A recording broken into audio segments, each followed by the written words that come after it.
नमस्कार. भारत माझामध्ये आपलं सर्वांचं स्वागत आहे. इको केन शुगर प्रायव्हेट लिमिटेडकडून आश्वासनानंतर टाले ठोको आंदोलन 17 ऑक्टोबरपर्यंत स्थगित. सन 2024-25 मधील तुडिये सर्कल ऊस वाहतूक व ऊस तोडणीची बिले देण्यास इको केन शुगर कडून वारंवार दिरंगाई होत असल्यामुळे तुडिये सर्कलमधील 40 वाहतूक मालकांनी अखेर आंदोलनामार्फत कारखाना प्रशासनाला जागे केले. प्रत्येक वेळी कारखाना प्रशासनाकडून तुडिये गावातील भूमिपुत्रावर अन्याय होत असल्याचे मत तुडिये गावचे सरपंच श्री विलास सुतार यांनी मांडले. त्यांनी पुढे बोलताना कारखाना प्रशासनाला धारेवर धरत अनेक प्रश्नावर चर्चा केली. तुडिये गावातील गावकरी व वाहतूक मालक सतत कारखान्याला मदत करत असतात, मात्र कारखाना प्रशासन यात शेतकऱ्याकडे दुर्लक्ष करत असल्याचे मत त्यांनी मांडले.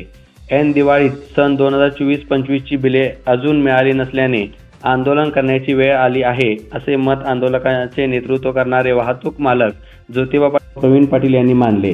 पुढे माहिती देताना यावर्षी अनेक वेळा निवेदन देऊनही कारखाना प्रशासनाने त्याची दखल घेतली नव्हती. या संदर्भात या आंदोलनाची पूर्वसूचना चंदगड पोलीस स्टेशनला देण्यात आली होती.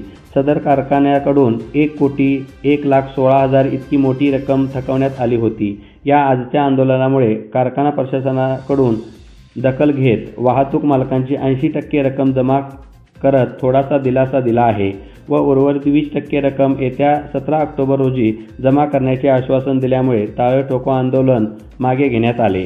मात्र दिलेल्या मुदतीत रक्कम न मिळाल्यास 18 ऑक्टोबरपासून परत हेच आंदोलन पुढे चालू ठेवण्याचे सर्वानुमते ठरवण्यात आले. त्यासाठी परत चंदगड पोलीस स्टेशनला निवेदन देण्यात आले आहे. सदर वाहतूक मालकाकडून बोलताना तुडिये गावचे सरपंच यांनी कारखान्यात कामगारांच्या सुरक्षेसाठी ॲम्ब्युलन्स नसल्याची खंत व्यक्त केली. या आंदोलनात ज्योतिबा पाटील, प्रवीण पाटील, रोहित पाटील, मधुकर नेवगिरे, रुक्माना पाटील, साळोबा पाटील, गणपत पाटील, मनोहर हुलजी, पवन हरगुडे, तंटामुक्त उपाध्यक्ष सतीश पाटील, कारखाना प्रशासनाकडून जनरल मॅनेजर माने व HR सचिन पाटील उपस्थित होते.